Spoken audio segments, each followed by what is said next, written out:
So Tyler, thanks so much for joining us on Tech Guys Who Invest. We're really excited to have you on. Adam and Kevin, I really appreciate you guys having me. And just based on just the 2 minutes or so before the show, our little chat here, I know it's going to be a great show. So thanks again for having me. Awesome. We're really looking forward to it. And we're going to jump right in here, Tyler. The first question we want to ask is, what are the advantages of commercial real estate versus, say, residential real estate? Well, I think it really all comes down to the one word and the one concept that I think is extremely important, and that's scale. I think a lot of people can really get their feet underneath them in terms of investing in single family homes and really learn and hone in their processes. But in my opinion, it's not a scalable process to really invest in single family homes. It's very challenging to manage a large portfolio of single family homes. And the more that I've learned, and certainly I have hopefully many more years of learning to hone in my own skills, my own understanding of commercial real estate. But, really what it's all about is about scale. And so obviously you look at all the different asset classes, whether it's, retail, office, multifamily, self-storage, or what have you. I mean, we've got so many different asset classes so you can sort of consider there. But I think really the big kind of overarching macro description is that we're talking about scale is really kind of the advantage there in commercial real estate. Yeah, that makes a ton of sense. Yeah, definitely agree with that. Tyler, how did you get into commercial real estate? Well, it's an interesting process because when I got out of college, I actually started my career in the corporate world. I was doing a few different things, and I launched in originally into sales, and then I kind of went into marketing, which was my degree was for. And I was always fascinated with the psychological aspects behind business, like consumer behavior, why certain consumers were making certain decisions, and how that looked on a macro scale. And I was fascinated with branding and all that. So like my dream job was to be the brand manager of Nike. And so what I did was I got into marketing, and I was working with a corporation, and I started doing digital marketing. Then I went into market research, and ultimately sort of culminated into international marketing. And I was doing, international marketing with our franchisees all across the world. And long story short, it's pretty interesting how I got put into or how everything kind of transpired. I bought a house a few years before this culmination of my early part of my career, and my house started breaking down.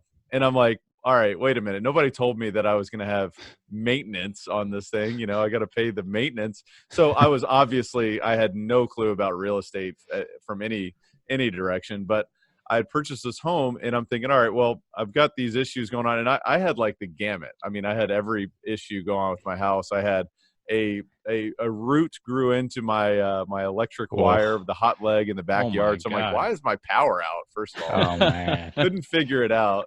So there's this like 200-year-old tree we had to dig through the yard and get rid of the root after a lot of searching. And not to mention that I had a couple pipes break. You know how that goes.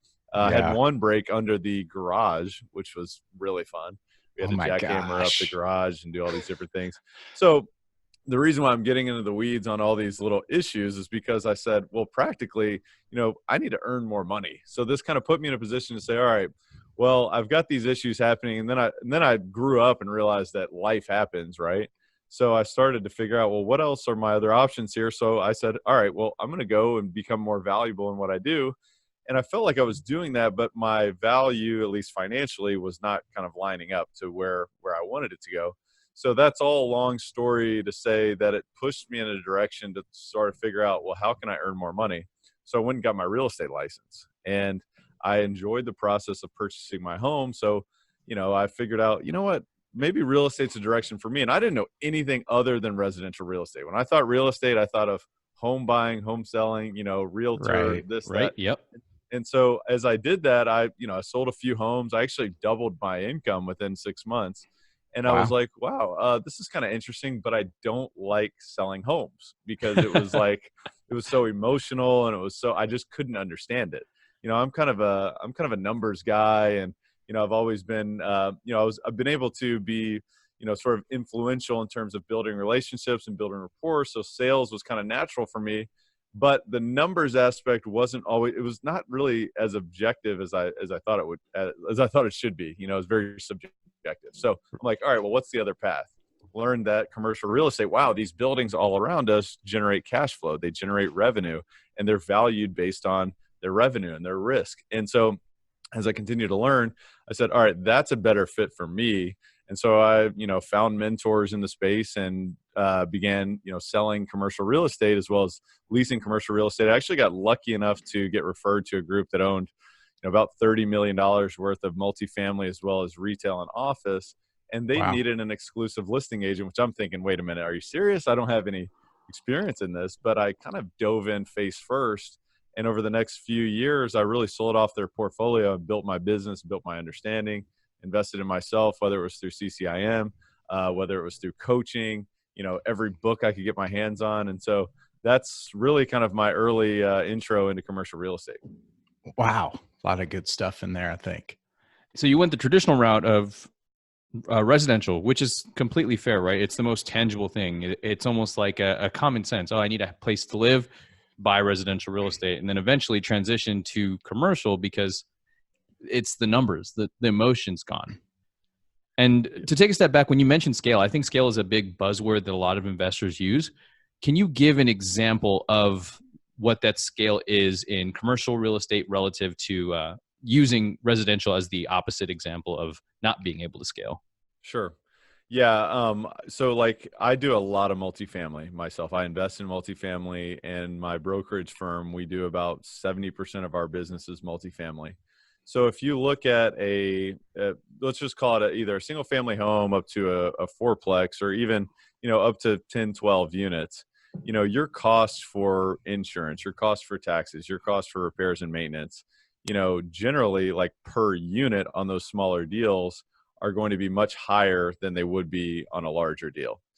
So let's say if you did 100, 150 unit deal, or certainly above that, your scale continues to improve across some of those metrics, as well as you have the ability of paying and compensating, professional, service providers. And, when you have the scale of the revenue to be able to handle those kind of things, you have the ability of providing better services to your tenants. So I think that's just one example. The other thing too, like if you think of other asset classes, retail, industrial, office, you're able to scale because you have, one, call it one tenant who's acquiring or occupying a much larger amount of space than you would otherwise.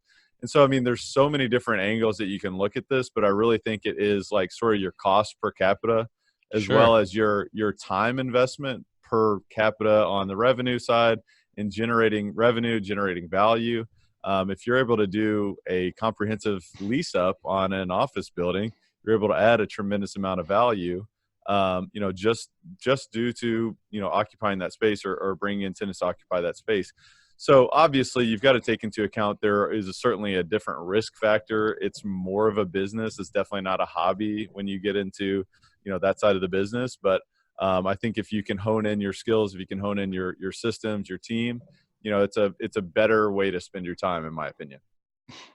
Yeah, that's good. And Tyler, you said some interesting things when you were kind of describing your journey into where you are now. And one of the things you mentioned along the way is that you were influential in relationships you had, and you found that that's something you had. And I'm curious why that is. I don't think everyone has that.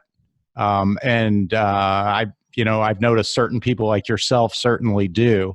And I'm kind of curious why that is, why some people might have that and others don't. Is that something that and you're aware of, or is it a skill you've developed over time, or what do you think about that?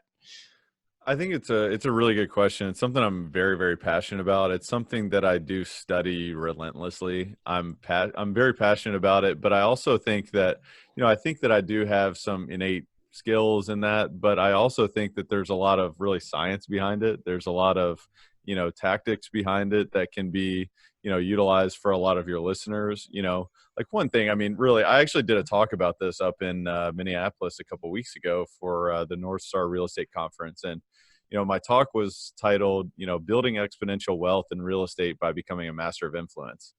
and the 5 steps. And I hope that I recall all my 5 steps here. So if I don't, we'll do a follow-up. But step 1 was begin within. And it was about, identifying your limiting beliefs, being aware of what's your true identity, who are you showing up as, because you can only transfer the energy that you're experiencing yourself. So if you've got an identity that says, hey, I'm not worthy, I'm not loved, I'm not enough, then, you're really showing up in that way. And that energy is then transferred to someone else. So you've really got to start within and develop your own sort of identity. And it's like the thermostat, if you've ever heard of the thermostat metaphor, if your money thermostat or your real estate thermostat is, 63 degrees, but your circumstances all of a sudden get raised to 90 degrees, you're going to, all of a sudden you're going to shift back to what that internal thermostat has regulated you to. So you've got to be able to push your limits, expand your limits, expand your own identity in all these different directions. So it's a process that you've got to cultivate. And that's why I've been so obsessed with personal development, is because, beginning within and continuing to work on my own identity and how I show up helps me influence other people, because, it then is transferred to them in the form of energy, in the form of, influence. So that's step 1. Does that make sense? Yeah, absolutely. I think that, as we were talking earlier before we hit the record button, that we believe in the mindset, Adam and I, and we're glad that you subscribe to that as well. And I see success as the byproduct of your actions, of your attitude, all of those things. It's not necessarily the end destination, but a culmination of your choices, how you behave, who you interact with, and the value you bring to the world. Yeah, I love that thermostat concept. And for some reason, that has hit me about 5 times in the last week. You know how it's kind of interesting, and certain things will just hit you at different cycles. And that one, I'm rereading T. Harv Eker, Secrets of the Millionaire Mind. And there's some of that in T. Harv's content about how you need to set your thermostat to receive high, or else you'll never be able to receive more than you're set to receive. It'll just go out from you in some way, whether you squander it, whether you just never actually get a hold of it, or whatever it is. So you need to learn how to set your ability to receive wealth and abundance higher. And I just think that's a really cool metaphor for it.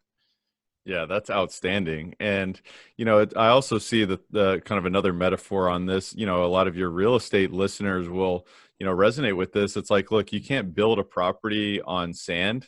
It's like, as if you go and start these other, initiatives that we're going to talk about here, the next steps, you're building something that doesn't have solid footing, and it's going to crumble. So I really think that this is the part where you've really got to start within.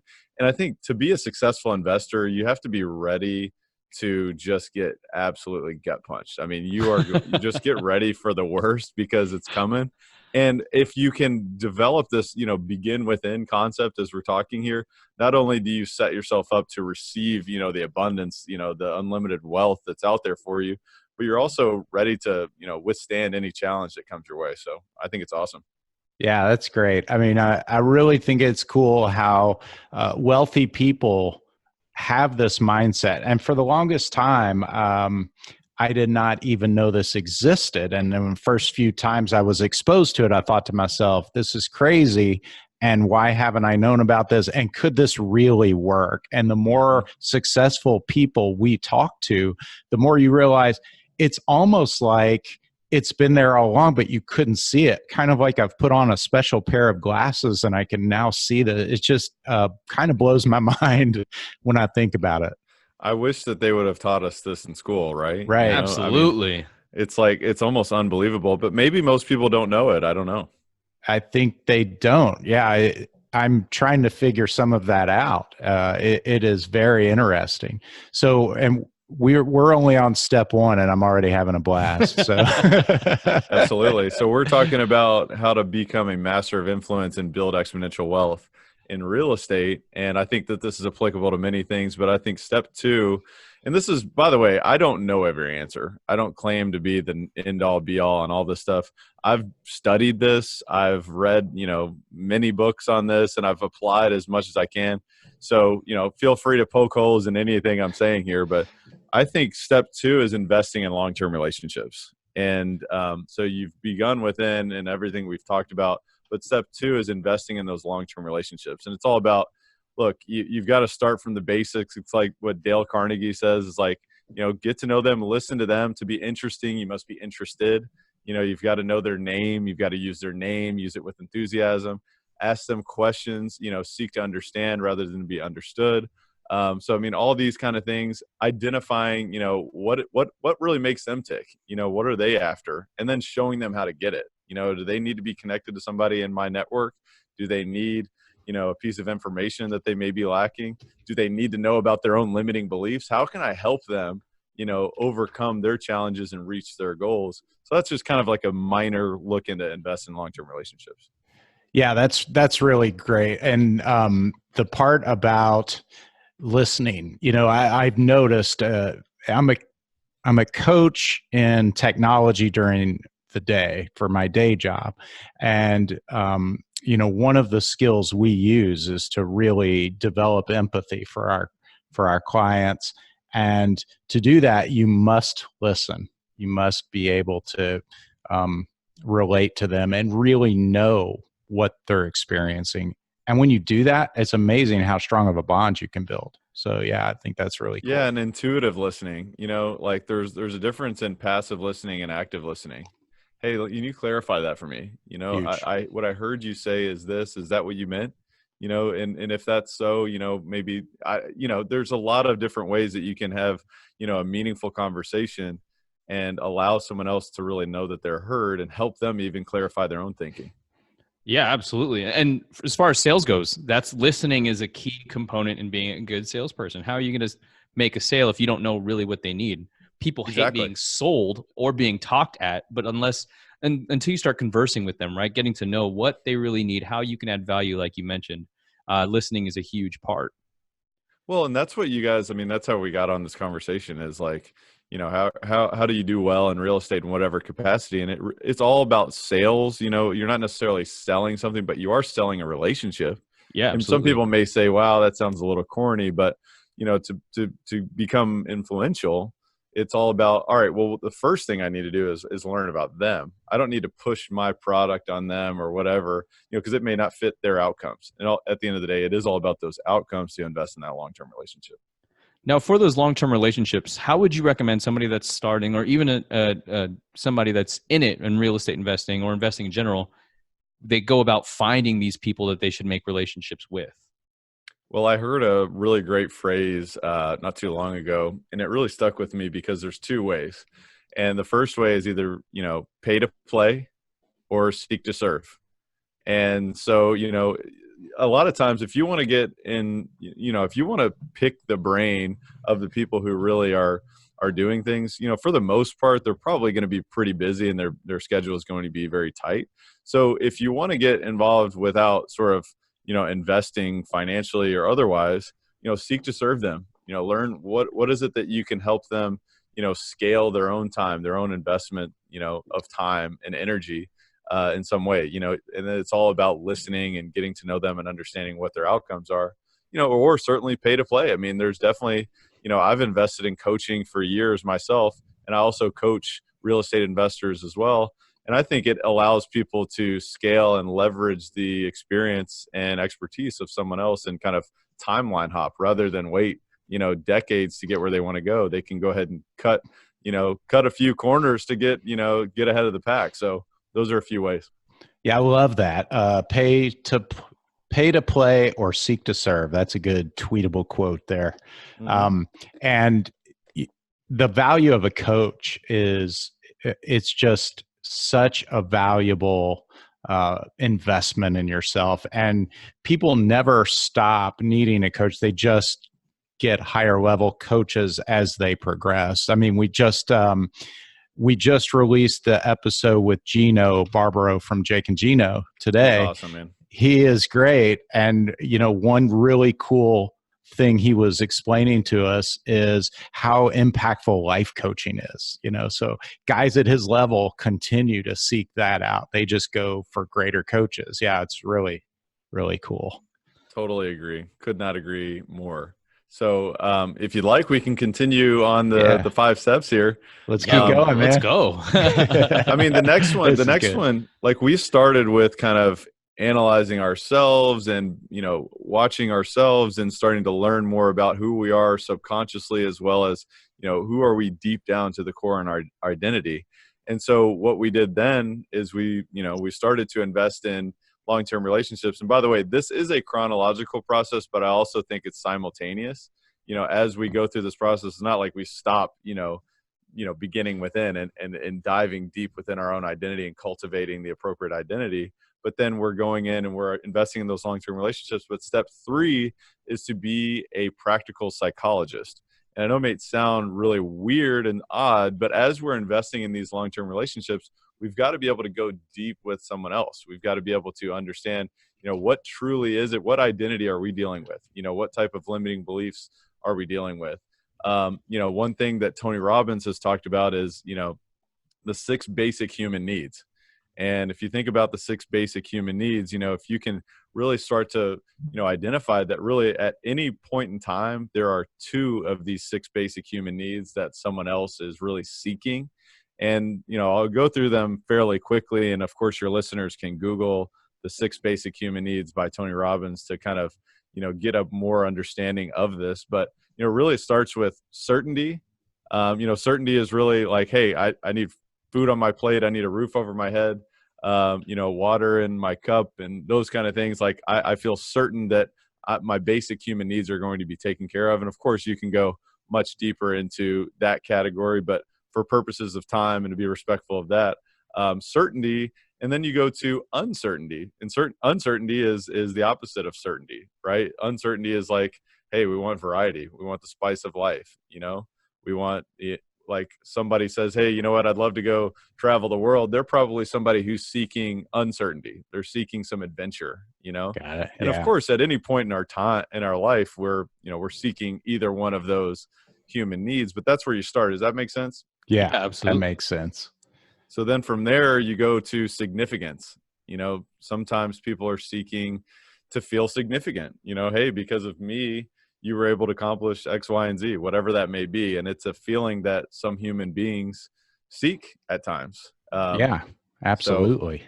I mean, there's really so many different ways that we can dive into this, but I'll try to be very brief here over the next few. But really, it's all about growth.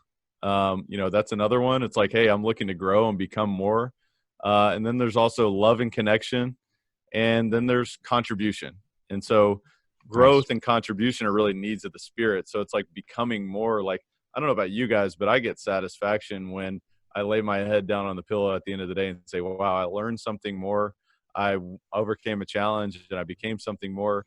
And then also, I don't know about you, but if I have an opportunity to go volunteer my time or my talent or, my money, I definitely feel really good about contributing in those ways. So all of those different basic human needs, I think you've just got to listen and say, well, what are we finding out about this other person? Are they seeking, a couple of these categories, and how can we help them get there? That's what I mean by being a practical psychologist.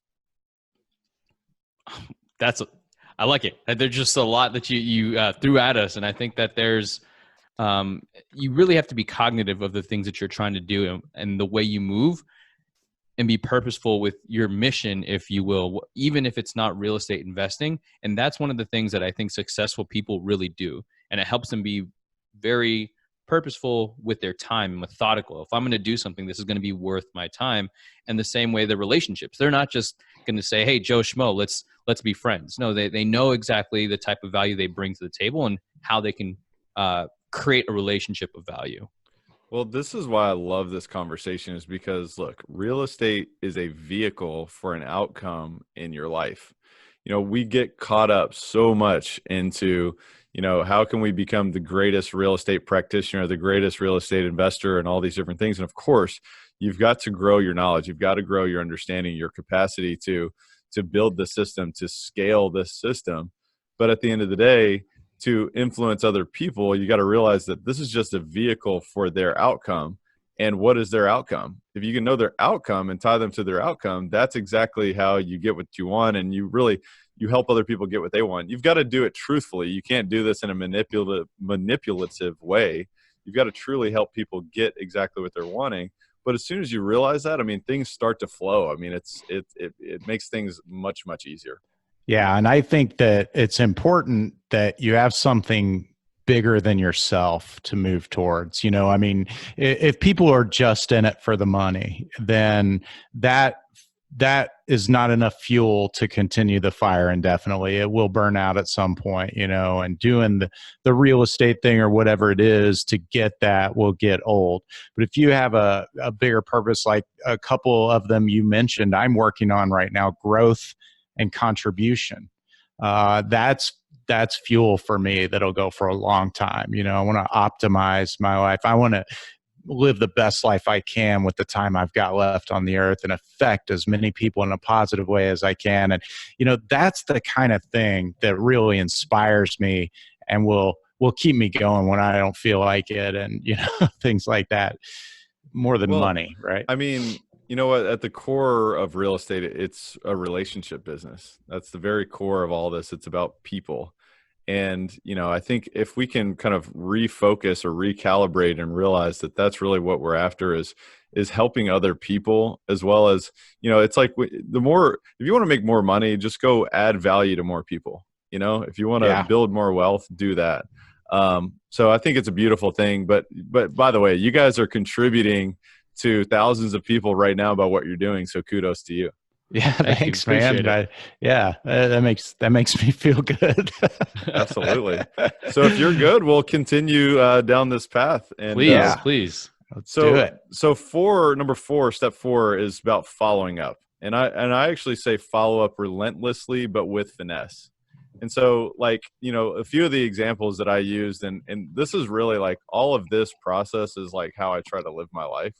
But if you're trying to build a long-term relationship, as we talked about earlier, you've got to follow up. And one of the components, for me, that's really important is like building a customer relationship management system. And I try to expand that from just like customers to relationships. I want to know, like, all right, well, who are the people in my life that are important to me, and what did I capture from them? What did I listen? What did I hear from them? What are the 6 human needs that they're really kind of trending towards the top 2? We just had a conversation. Let's go ahead and take some of those notes and build a long-term sort of at least file or an understanding. It sounds very unromantic to a lot of people, but look, our world moves so quickly these days.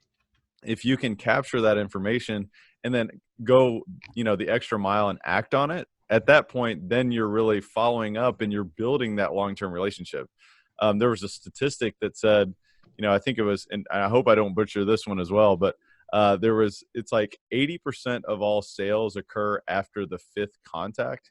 And again, we're not necessarily talking about sales here, but it really illustrates the fact that you've got to continue to persist and have a longer sort of view that, we're not just looking to convert somebody, so to speak, on your first meeting. Look, your first time meeting with somebody, you've just got to get to know them. What really makes them tick? What kind of identity are they showing up with?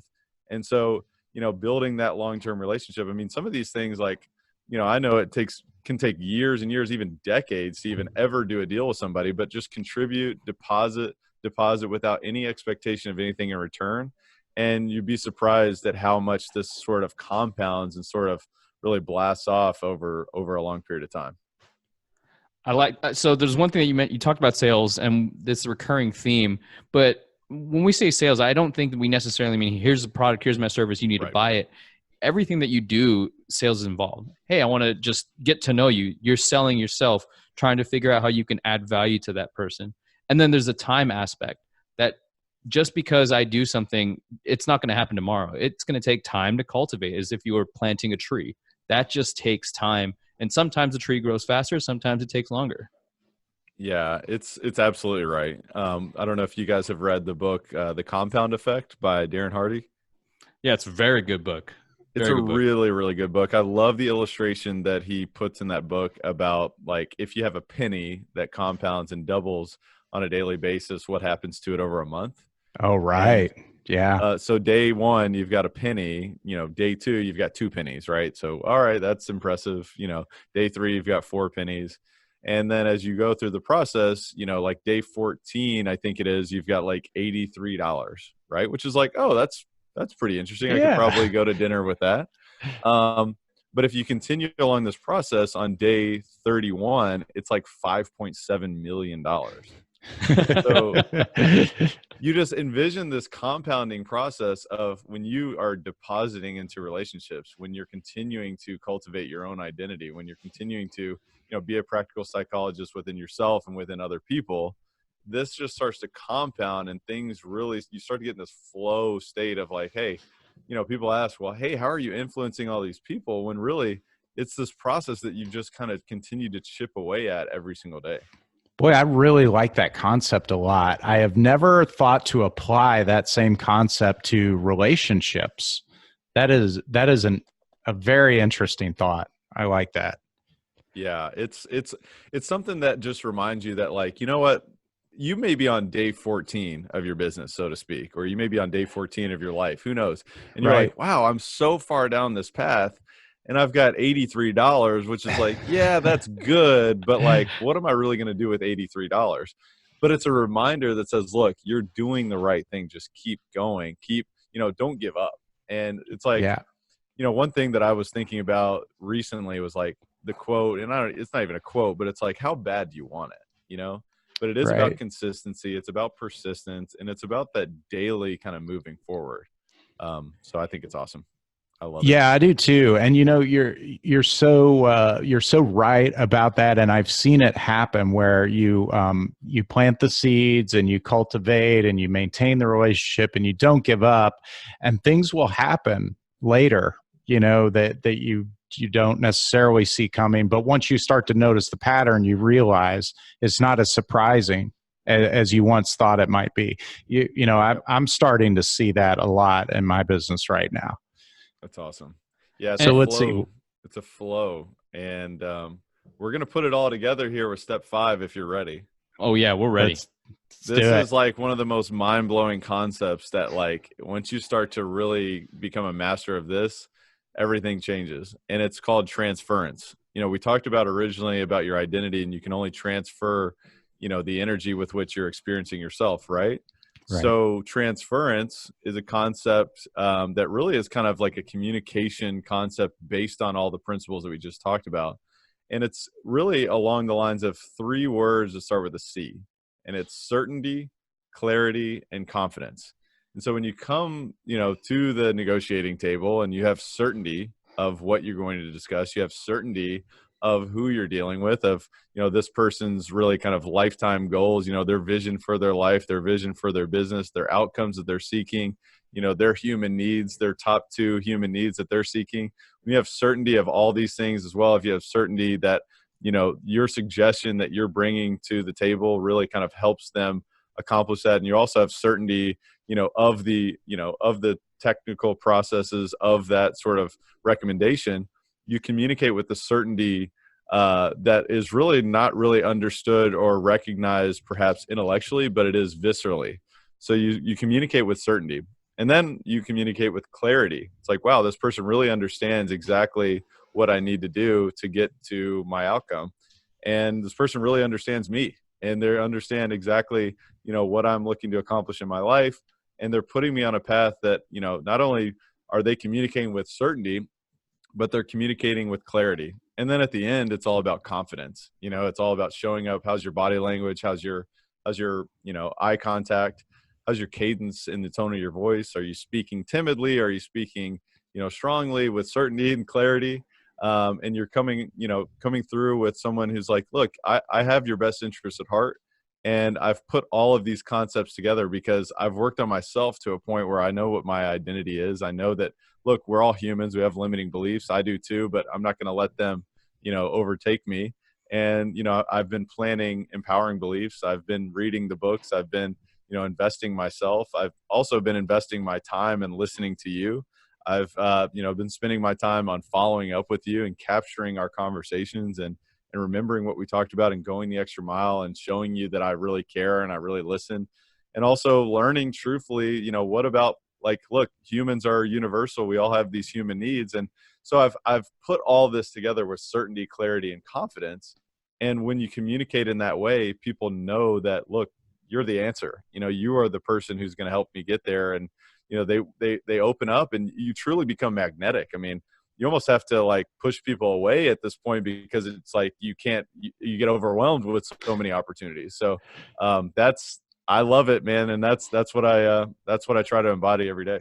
Wow, that's interesting. And it sounds like that 3 C's, it's a lot about communication. But Yep. From some things I've learned recently, it sounds like the positivity. I know this may sound a little bit weird, but sort of the positive energy that comes with those 3 things, it transfers to that other person in a way that causes them to want to move forward with that. Well, I don't know if you've heard this stat, but 95% of the brain is subconscious. Right. And so, people may say it's corny or whatever. They say, well, you're talking about transferring energy. Come on, guys. Like, let's talk about IRRs and cash to cash. And, like, this is ridiculous, but it is, you transfer this energy and people can't even understand. They can't even explain it, but they're absolutely like drawn to you like a tractor beam. It's like unbelievable. So yeah, I'm with you 100%. Cool. I like that. Cool. It's like the law of attraction, really, is what you're doing. You're putting it out there. It's going to come back to you for sure. Right. Absolutely. Yeah. Absolutely. So yeah, that's my very long answer to, how do some people, influence other people and other people don't. So now we definitely know why you're influential. I guess so. But you know what the crazy thing is? Like, people always say, well, why are you sharing all this information? And I'm like, you know what? There are 7 billion people on this planet. Like, one of the things that I'm super passionate about is, so many people tolerate their life. They just crank it up and they plug it in and they clock in, and then 501 comes. You better believe they're hitting the door and they're out of there. And I just don't want people to have to just tolerate their life, man. Our lives are too short for that. We've got to be able to, achieve the magic word of fulfillment. A lot of people think that's a corny word as well, but I think if you can, in my opinion, if you can combine effective real estate investment as well as, developing yourself and growing and contributing and giving to others, at that point, then you really have a life that's meaningful and you can do other things. You can live the talents that you have, outside of your professional realm, and you can live a great life. And so that's why I like to share this information. I like that. When you called it a tolerating people's, everybody tolerates their own life. And I think that is a realization that you kind of have to come to your own. Like, am I really tolerating it, or am I really living my best life?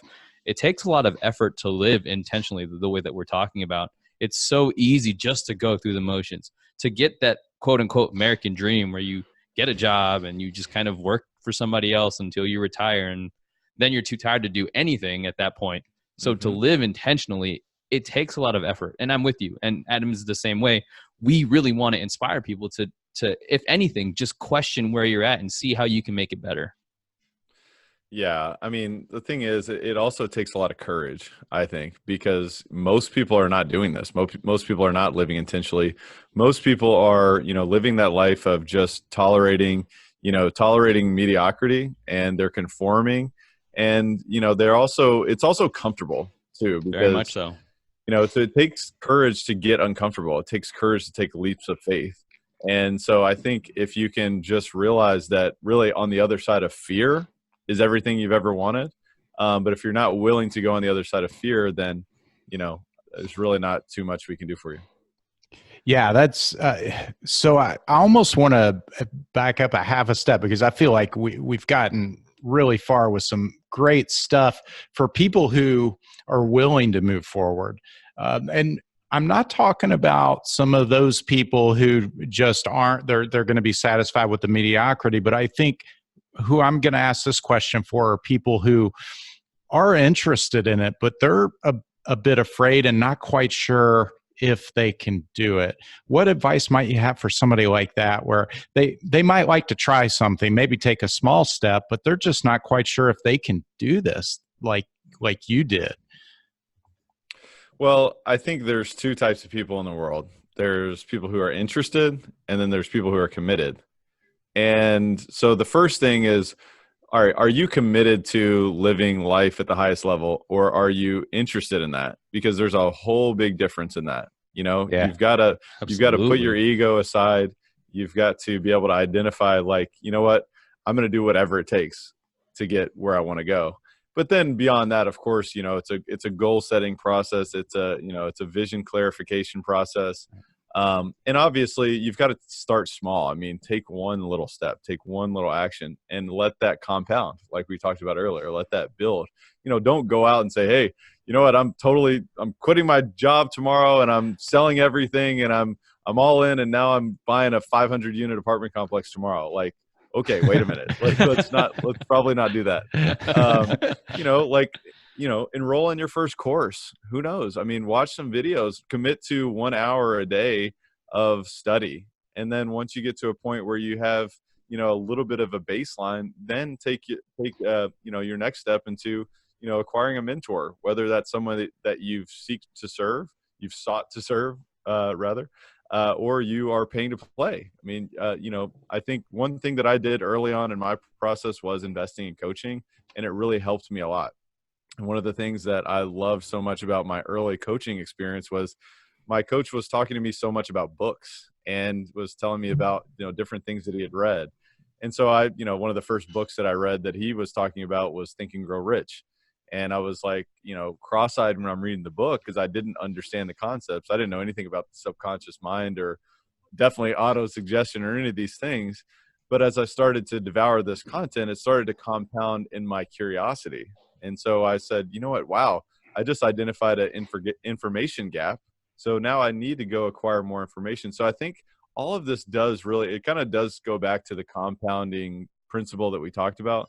So it's Yeah. like, if you can do one thing and commit yourself to be consistent and continue to go and gather that. But also I think one thing that's really important is don't be a success zombie where all you do is listen to podcasts, all you do is read books. You know, you have to take action. One Absolutely. key that I feel like is so important is to, every time you learn something, go ahead and implement it. You know what? Not everything's going to work perfectly. You will make mistakes. You will lose money in your first real estate deal, maybe your first few. It's going to happen. So don't let it ruin you. Let it be your tuition, you know, let it be something that allows you to grow. When a problem happens, when a challenge happens, you have to look at it rather than saying, oh my gosh, my fight or flight is happening. You know, my reptilian brain is saying, you know, danger, danger, run away. You know, you have to look at it curiously and say, well, what am I supposed to be learning from this process? And also, it's also testing your defiant commitment. How committed am I? Am I committed to what I said I was seeking to accomplish? Or am I going to let, you know, one setback kind of knock me out of the game? So I think hopefully those are some useful tips in terms of, you know, getting people to at least sort of take those first initial actions. Amazing answer. Amazing. I love it. And the biggest gold nugget out of there was learn something and implement it. I love that advice. I don't hear that a lot. That's great advice that I don't think is common advice, that I think is super practical and just a gold nugget there. Well, you know, Awesome. so I read all the time, and I had somebody ask me, how do you remember all this stuff? I'm like, I don't. I just do it. I just learn something and then I go and do it. And then it just anchors within my nervous system. And then, Yeah. of course, I don't remember every single word that I read, but somehow the seeds are planted and I just go and take action. So I think it goes back to courage as well. You know, how courageous are you? You know, if you just learn something and just soak it in, that's when you don't remember, you know, information. Absolutely. And now I wanted to ask, we talked about value and adding value, and I want to go back to the pay to play or seek to serve.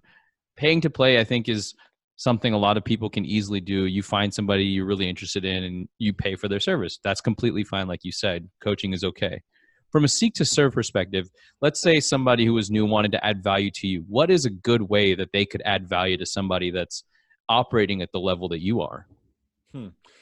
Well, I think it does start with listening for sure. Engaging in a conversation and kind of identifying, well, where, there's always another level as far as I'm concerned. And I definitely would, I would help someone else would uncover that in a discussion with me for sure. Like for me, I think my biggest deficiency right now is time. I don't have a ton of time, and my calendar is extremely full. And I'm sure you guys would agree with that yourselves. And so, I think somebody would probably uncover the fact that, I need to be able to better leverage my time in probably, 4 or 5 different categories in my business and my life. And so if they wanted to seek to serve me in terms of helping me optimize my time, I would probably be inclined to help them or allow them to sort of, shadow me in different ways to be able to identify, here are some things that Tyler does well, and here are some things that I may be able to implement into my business. I mean, for me, like if somebody's willing to add value to me in one way, I'm more than happy to add value to them in another way. Fantastic. I like that. It's almost like a tit for tat. You scratch my back, I scratch yours type of thing. Yeah, exactly. And I mean, look, I do have the mentality of I want to deposit, I want to give, and without any expectation of anything in return. But I think people do have to also be respectful in the fact that you can't just give yourself 24/7. It's just not practical and it's not possible. So having that mentality is also important.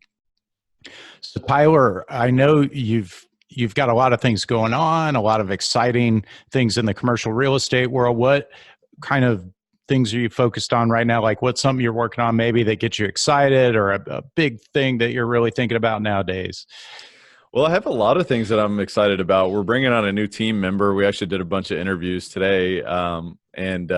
So very excited about that. I'm doing a 1031 exchange myself right now. All right. So I'm about to enter that, enter into my intermediary here in probably about a month or so. So I'm already actively, doing my search there for that.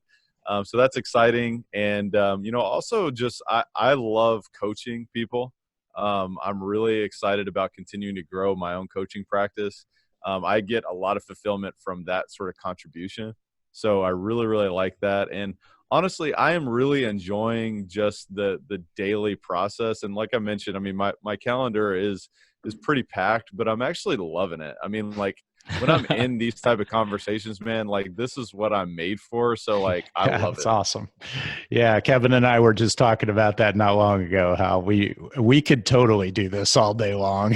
Yeah. This is great stuff. Well, that's why that's the other thing too, is Elevate. So I have a podcast called Elevate, and I give a shout out to Elevate Nation because awesome. We're having a blast there. And, but yeah, man, I mean, every time I do a show, I'm like, man, you know what? We're just giving, and you know what? There's somebody out there that's getting some massive value from it, and that makes me feel good. Yeah, it's a great podcast too. I love it. It's very inspirational. Thank you. Now, one thing that we do like to ask a lot of our real estate investors is this big impending doom of a crash is coming. And if you were to give advice to either your younger self or just investors out there, how to prepare for something like this, what do you recommend?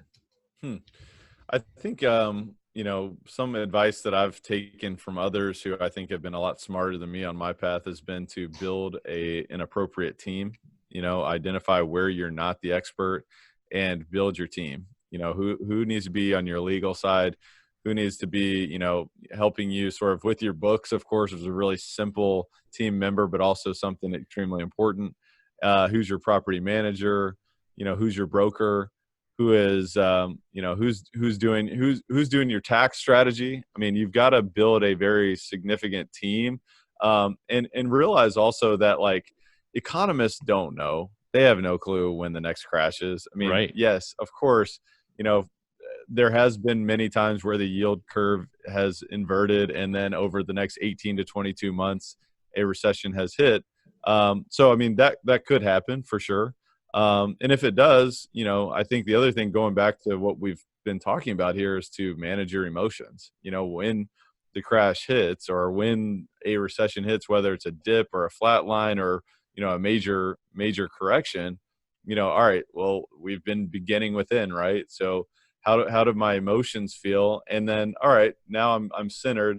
And so now I can operate within this environment. And win? Why let it defeat you when it really can create new opportunities and create better opportunities than perhaps existed before? So I think those are some of the things. I think two recommendations would be to develop and deepen the strength of your team, as well as develop and deepen the strength of your own sort of inner environment, your own inner voice, your own sort of mindfulness, so to speak. Nice. I like it. Those are great non-canned answers that I appreciate. Absolutely. You get some canned ones, huh? Well, I don't think we get canned ones. I mean, our guests are fantastic, but a lot of people think a similar way, and they'll give some answers about making sure you're stress testing your deals and things, very technical answers, sure, which is great. But I like how you're thinking in terms of kind of a mindset and just an approach, and I think the same way. So I think it's cool.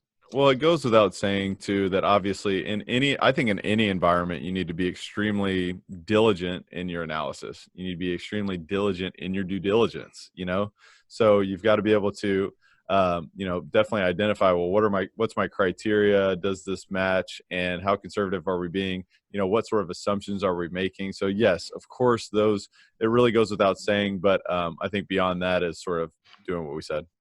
Yeah, I love it. Okay, so another thing we like to do, Tyler, is since we are tech guys who invest, we like to ask a tech question. All right, love it. Yeah, man. So I think we'd love to know what some of your favorite video games were playing. When you were growing up, what some of your favorite video games were. Dude, I love it. This is awesome. Yeah. I was a total video game nerd growing up. The first ones that come to mind, honestly, I loved Sim City. I don't know if you guys remember Okay, good. Sim Oh, Yeah, City. absolutely. Yeah, man. I freaking love that thing. And I still, at this point, I had no clue about real estate. So I was just like, it was just interesting to me. Subconscious mind there. I know, right? It's all coming full circle now. That's right. But I really liked that one. And, another computer game was Roller Coaster Tycoon. You guys ever play Oh, that one was fun. Yeah. Oh my God. It was like, man, they love my roller coaster. Oh, they're throwing up now. Okay. This is nice. But man, I don't know. I loved video games growing up. I think there was many others, but I think I had like Nintendo 64 back in the day and Super Nintendo before that. So ton of great memories there. That's great. I love this question because it gives you a lot of aspects of who we're talking to. That's a great question. It tells you a little bit about their age, because of the games they choose and the type of games they enjoy. It's just kind of a fun one. Love it. Absolutely. So Tyler, thanks so much for coming on the show. I just think you've added a ton of value today. It's been fantastic having you on. We'd love to let you tell us a little about your Elevate podcast, where folks could get a hold of you, and if somebody wanted to reach out to you and find out more about you, where they would go. Sure. Well, thanks again, guys, for having me. It's been an absolute pleasure. This conversation it's what I live for, man. So hopefully somebody got some value there. Awesome. But you can reach me at my website is tylerchesser.com. Or you can go to coachwithtyler.com just to kind of learn more about what my coaching services are and all that good stuff. But tylerchesser.com is really kind of an overview of my company and who I am as a person and what I do. You can also find Elevate podcasts on really anywhere that podcasts are found, as well as YouTube. And we're doing the YouTube thing as well because we got some beautiful faces to see there. And, but yeah, I mean, that's it. And obviously, Instagram and Twitter, my handle is at the Tyler Chesser. And I promise I didn't do that for an ego reason. Somebody else had taken my name on there. So I had to put, but yeah, that's how you can find me, and definitely look forward to connecting with your listeners. Okay, great. And we'll put all that in the show notes. Absolutely. That sounds great. Well, thank you, Tyler, so much for your time. And just a quick question. Did you try reaching out to that other Tyler Chesser to see if he would give up the name? No, but I need to. Maybe a Tech Guys Who Invests listener will help me do that. So yeah, no, I didn't think about that. If Instant you know value that, add. yeah, that's Yeah, right. that's a Reach seek to out. serve right there. That's seek to serve. That's awesome. Awesome, man. Well, Kevin and Adam, very much appreciate it, guys. Yeah, Thank thanks a you. lot, man.